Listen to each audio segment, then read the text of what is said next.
The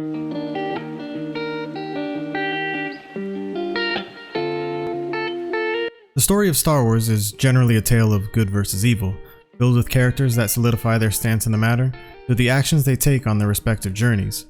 It's through these actions that these characters transform from just everyday people into legends. This begs the question, which character is the best? Many may give one or various answers. I believe that there are quite a few.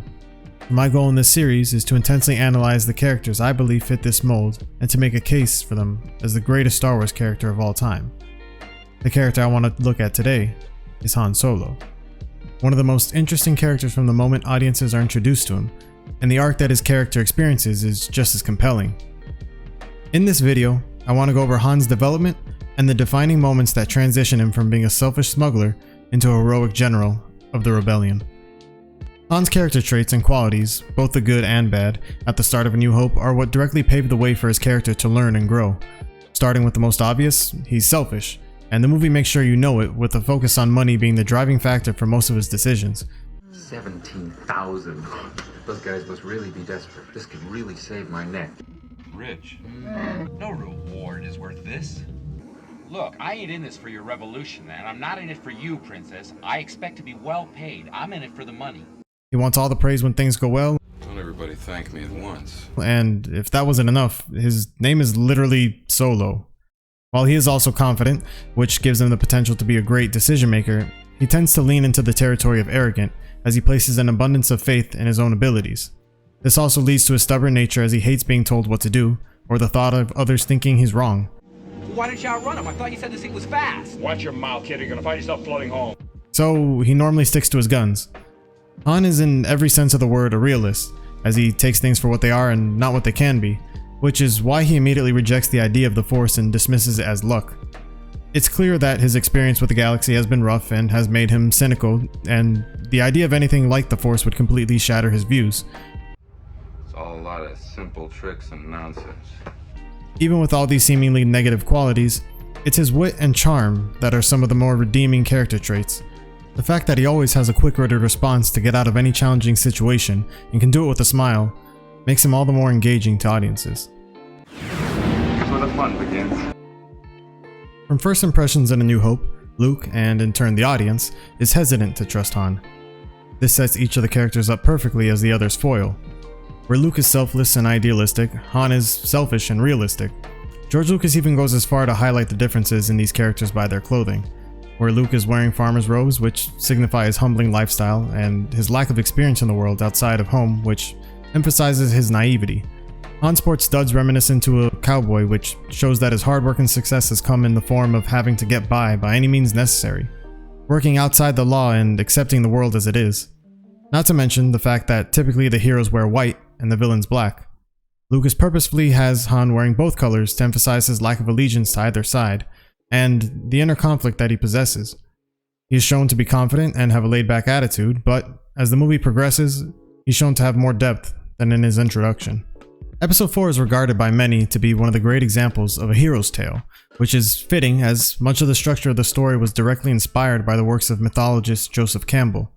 Campbell believes that there are two types of heroes, where one type sets out looking for adventure while the other is simply thrown into a journey without looking for it in the first place.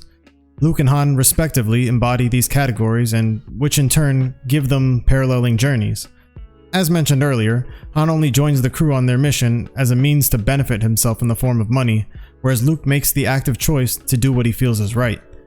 It's differences like these that directly challenge Han's philosophies on life. Although, Luke is not the only person that causes a change in Han. Ben Kenobi is the first to challenge Han on a few of his pre-existing ideals, such as the existence of luck, or better yet, his tactical methods. One rule Han is shown to live by is to be the type of person to choose fight over flight when the power of persuasion fails, and while in some cases this has succeeded for him, in others it fails. So when Ben tells him that there are alternatives to fighting, he's reluctant to using the stormtrooper's armor as disguises, as he later states that I prefer a straight fight to all this sneaking around. Although played as a joke when Han chases the stormtroopers down the hall only to flee when he's outnumbered, it's almost symbolic of him beginning to shift his stance on the consequences of choosing fight over flight. One of Luke's great accomplishments in the movie is convincing Han to join him in rescuing Leia. Han at this point is almost incapable of endangering himself if he doesn't see some way that an action will benefit him. I've done more than I bargained for on this trip already. They're gonna kill her! Better her than me. So Luke plays into Han's selfish nature and assures him that there will be a reward for his efforts, and only then does he agree to join. And only because of this is Han further thrown into the adventure. It's clear that Han is new to the idea of teamwork and subtlety, as his reaction, as always, is to shoot his way out of the chaos. Although, to give him credit, he does try a more peaceful method at first. Everything's perfectly all right now. We're fine. We're all fine here now. Thank you. How are you? The addition of Leia to the group opposes the idea that he's always in control and calling the shots, as she is the one who provides an escape route. Once in the trash compactor, it's the first time that Han must compromise, as he's put in a situation that neither his wit or blaster can get him out of. This is huge for his character as he begins to learn of the benefits of working in a team, as Leia's commands buy them enough time to have Luke call in R2 and 3PO for the rescue. Of course, this does take some time for him to come to admit. I take orders from just one person, me. After the team's narrow escape and the loss of Ben, Han begins to show glimpses of caring for others. Han keeps Luke focused and encouraged when they're being chased by TIE fighters. Even the way he addresses Luke is the first time he displays empathy. Come on, buddy, we're not out of this yet. Han's friendly attitude after the escape of the Death Star is again shown when he messes with Luke about Leia and asks, You think a princess and a guy like me? No. although the biggest sign he's taken his first steps into becoming a more selfless person is when he asks Luke to join his crew, and when he's rejected, he shows him respect by saying, May the force be with you. a phrase that earlier in the movie made him smirk and almost laugh just to think about. Right before this, Luke challenges Han's motivating factor of money and says to, Well, take care of yourself, Han. I guess that's what you're best at, isn't it? This, along with Luke's continuing displays of bravery and compassion for others, are what caused to stir emotional conflict within Han. For the first time in the movie, he has the very thing he wanted, the reward, yet he still feels empty and unsatisfied for disappointing his friends. He tries to convince himself otherwise by saying, I know what I'm doing. though it's clear from his tone that there's much uncertainty in his decision. So when Han comes back to save Luke in the final moments on the Battle of Yavin, it's a fitting completion to his arc in A New Hope, as he follows by Luke's example and makes a choice based on what he feels is right. In this case, to help others in their time of need, even if it's not for your own personal benefit. Han shows quite a bit of growth in Episode 4, but I believe that the true maturation of his character occurs in Episode 5. We find Han in a much more complicated and nuanced dilemma in The Empire Strikes Back. Although he's become more unselfish, he still deals with an internal conflict of choosing between the life he once led and the opportunity to start over. This is most notably highlighted in his relationship with Leia. Leia represents the idea of family and community, as she has the deepest rooted passion for the rebellion and its cause. So it's only fitting that Han's growing feelings for Leia cause him to be somewhat confused at times, because he's always been a person that relies on himself to get by. This is why he constantly defers to acting like a scoundrel around her, even though his actions show otherwise. The inclusion and reminder of Han's debt to Jabba in this movie is pivotal through creating mystery in what actions Han will make throughout the film. He's then constantly having both an internal and external tug of war between his debt to Jabba and his new friends of the rebellion. This poses the question, what really matters, his friends' lives or his own? And the fact that Han would be uncertain of the answer is telling of the strides and growth that he's made in the previous film. Early on, in some ways, Han tries to get an answer from Leia to the question when he asks, We need. Yes. Well, what about you need? Here he's hoping that she'll confess her feelings for him, because then that would validate the idea that he has people in his life that he cares about, but more importantly, care for him. Only then would it be impossible for him to leave. Although, time and time again, it's his concern for his friend's safety that keeps him around for the adventure. When he learns that Luke is left in the snowstorm, without hesitation, he sets out in the deadly storm to find him and offers him their primary source of heat and therefore survival in the Tauntaun, greatly risking his own life as he builds them a shelter. When the Empire arrives at Hoth, Han's first instinct is to urge Leia to retreat, knowing that her dedication can cause her to forget to prioritize her own safety, even though he has had the ability to leave on the Falcon, as he suggested earlier. Speaking of the Falcon, this movie does one of the best jobs of using the Falcon as a representation of Han. Associating Han and the Millennium Falcon with each other is inevitable, and this is because of the connection that he shares with the vehicle. In ways, they mirror each other, both giving off the appearance of unreliability, but in reality, will be there in a pinch. His faith in the Falcon is similar to the confidence that he has in himself, which is why he instantaneously defends it when others doubt its abilities. This bucket of bolts is never going to get us past that blockade. This baby's got a few surprises left in her, sweetheart. To critique the Falcon is to place judgment on Han. What a piece of junk. You came that thing? You're braver than I thought. Nice, come on. Episode 5 has them in similar positions. Both are struggling to function as they're held back by something internal. In the case of the Falcon, it's the hyperdrive. But for Han, it's about learning to become a leader, opening himself up to others, and doing what's right. One of the most interesting dynamics is between Han and 3PO. Being the logical thinker in the group, 3PO challenges Han's ego. He constantly has doubts in Han's abilities and decision making, which Han immediately dismisses. Sir, the possibility of successfully navigating an asteroid field is approximately 3,720 to 1. Never tell me the odds. While Han's cunning and skill as a pilot are enough to help the team in a situation such as the asteroid field, 3PO's warnings are there to highlight the flaw in Han's process and decision making. Han normally just jumps from one plan to the next and improvises as needed, which works when it's just Chewie and himself, but not when Leia and 3PO's opinions are taken into account. Sir, if I may venture an opinion. I'm not really interested in your opinion, 3PO. Although Han is thrown into a position of leadership as the team is separated from Luke, he still lacks the ability to set his ego aside, listen, and admit when he's wrong to others. I think we better replace the negative power coupling. The entire series of events during the asteroid field chase sequence is a fitting scenario for Han to bring the team into. His quick thinking puts them in a predicament that is highly advised against, all because of the confidence he has in his skills and his need to prove the others wrong. You said you want to be around when I made a mistake. This could be it, sweetheart. I take it back. It almost works too, allowing them to buy time in the cave of an asteroid. Yet, when his plan fails and the team is forced to escape what they once thought was a cave, Han pulls a play out of Obi-Wan's book and hides in plain sight, coming full circle on the idea that There are alternatives to fighting. what he once thought was a foolish tactic is now the ace up his sleeve. One of the small yet powerful moments that Han has is when he calls Leia by her actual name. Sure, Leia. Normally he would stick with something like, Yes, Your Highness. but in this case he uses her name to take his first steps in showing her that he genuinely cares for her. The exchange of lines they have of, Stop what? Stop that. My hands are dirty. My hands are dirty too. What are you afraid of? feel like their own perceptions on their flaws. With Leia being a public figure as a princess and now leader of the rebellion, she's reluctant to have others see her make mistakes or show weakness. Whereas with Han, having lived a life as a spice smuggler and always on the run, he openly accepts that he's not perfect. At this point in the movie, it's only appropriate that both Lando and Boba Fett begin to get more screen time.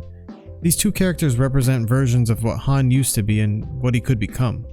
Lando essentially being a reflection of Han in episode 4, giving the audience a sense of unease as even Han states that he can't trust him.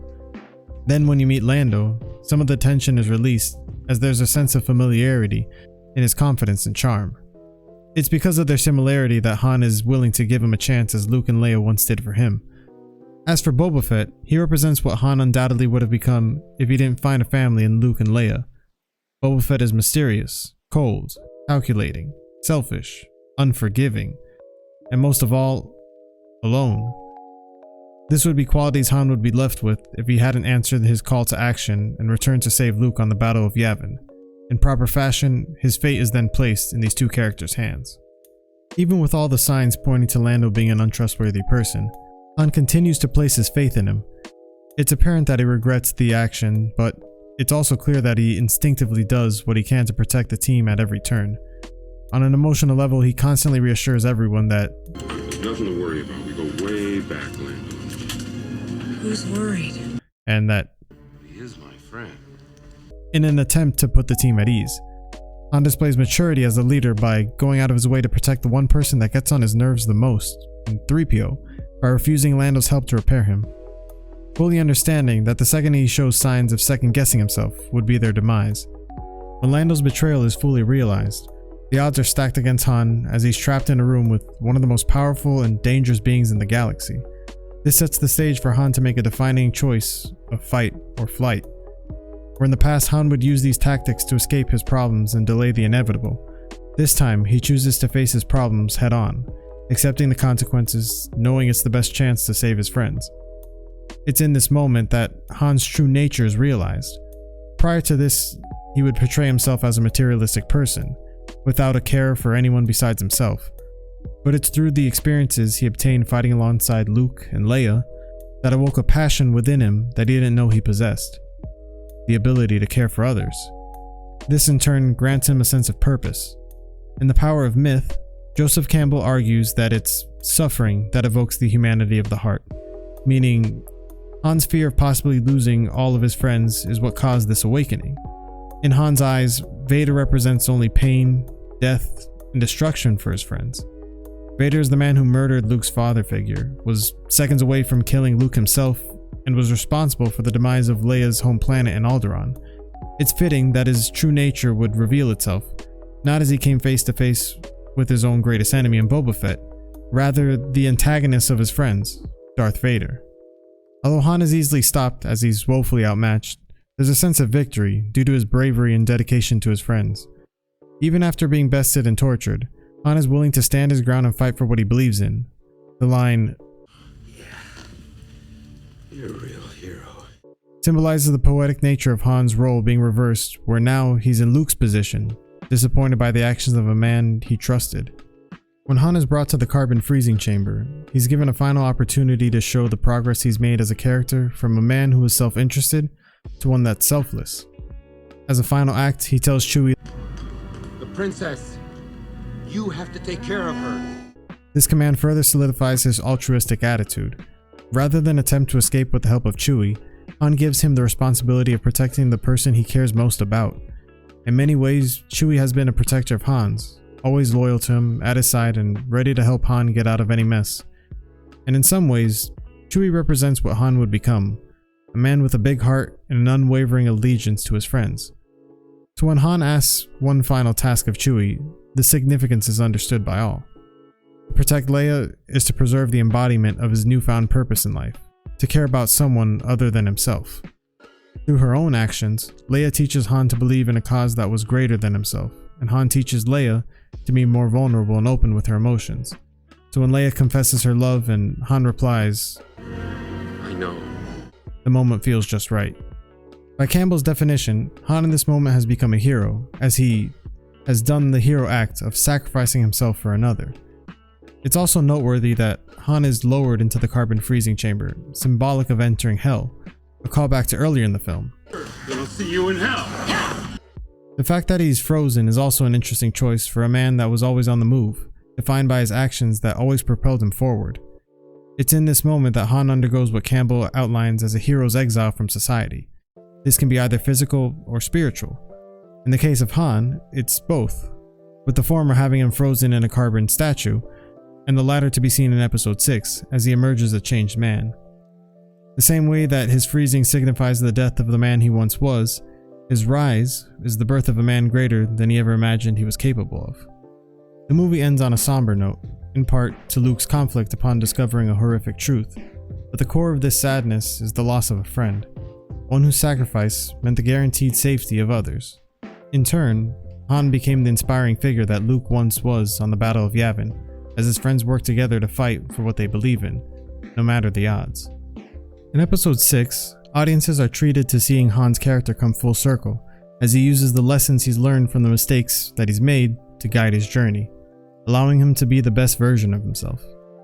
Han's impact on the team is shown directly through the plan they draw up to save him. It's convoluted and relies on instinct, as the team must deal with the cards they're given. Even Han's shoot-first mentality rubs off on Luke when the power of persuasion fails on Jabba. Luke looks for a blaster to shoot his way out of the situation. The movie's reflection to A New Hope doesn't stop there, as now it's Leia in a disguise taking Chewie as a prisoner to rescue Han, the difference being that one act was selfish and the other compassionate. Han's blindness out of hibernation is used as a tool to tell the theme of Han's journey in this movie. Throughout the film, he's placed in situations outside of his control, and he must trust others to help him succeed. Just stick close to Chewie and Lando. I'm taking care of everything. Oh, Great. Which is a perfect way to exemplify how far a man who is self-reliant has come. Not to mention that Han once embodied the phrase, "seeing is believing." Kid, I've flown from one side of this galaxy to the other. I've seen a lot of strange stuff, but I've never seen anything to make me believe there's one all-powerful force controlling everything. The chaos that ensues on Jabba's barge and over the pit of Carkoon is like Luke's training on the Falcon.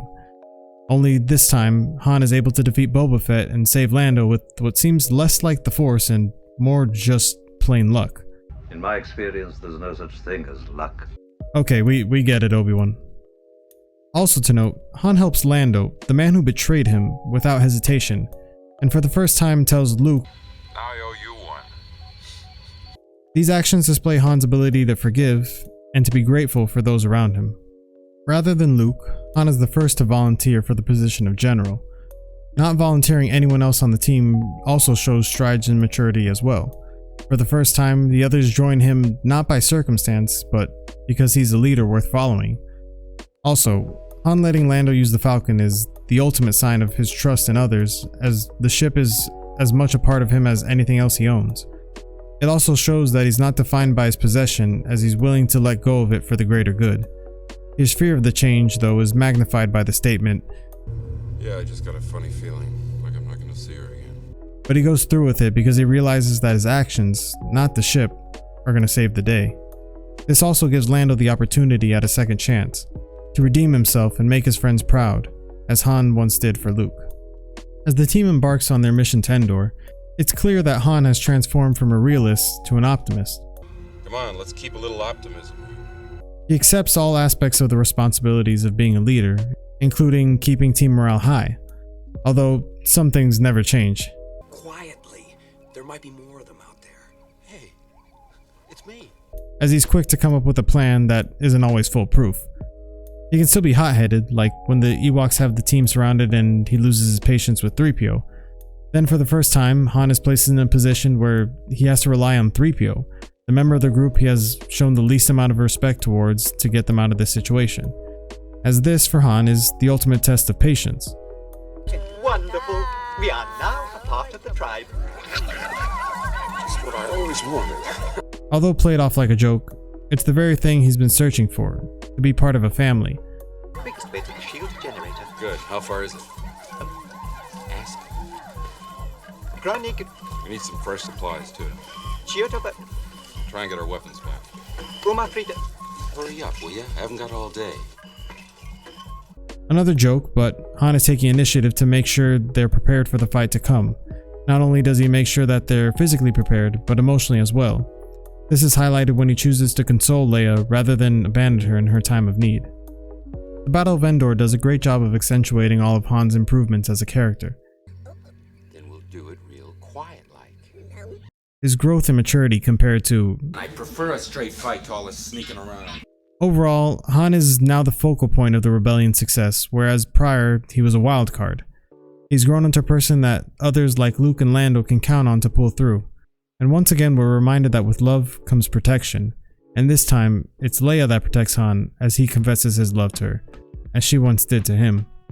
At the end of the battle, Han displays what's considered to be the pinnacle of love, and lets Leia know that he's willing to step out of the way if it means that she's happy. This act is as selfless as love gets, as it means another person's happiness is in direct contrast with his own. Where Han was once stubborn, he's now compliant, willing to go through with orders when others come up with ideas. Where he once only trusted himself, he now can place faith in others. His arrogance is now replaced with a humbling confidence, all the while maintaining the wit and charm that got audiences to fall in love with him. But most importantly, he rid himself of the conflict in his heart and learned to become a leader and care for others, allowing him to grow from an everyday smuggler into a timeless hero. In the end, the final shots of Return of the Jedi encapsulate a life that is a fitting end to Han's journey, to celebrate in a victory that no amount of money can buy. The ability to reap the rewards of fighting for what you believe in, no matter the obstacle, and more importantly, to do it alongside your friends. Han Solo is such a powerful figure in the realm of heroes because his character is teeming with human flaws. His character and the journeys that transform him into a hero are what captivates audiences. Han Solo's story is as much the journey of a hero as it is of one of self-discovery. It's through this journey that he uncovers qualities he never knew he possessed. Ultimately, his compassion, courage, and relatability are what make him such a beloved character in film. It's because of this, and so much more, that Han Solo has forever earned a special place in the hearts of audiences as the bad boy of heroes and the greatest Star Wars character of all time. Hey everyone, thanks for watching. I had a ton of fun making this video, so if you enjoyed it too, then I highly suggest liking the video. And if you want to see more like it, then definitely hit subscribe. Let me know in the comments who your favorite Star Wars character is and why. And who knows, they might be in the next one. Until next time, never let anyone tell you the odds.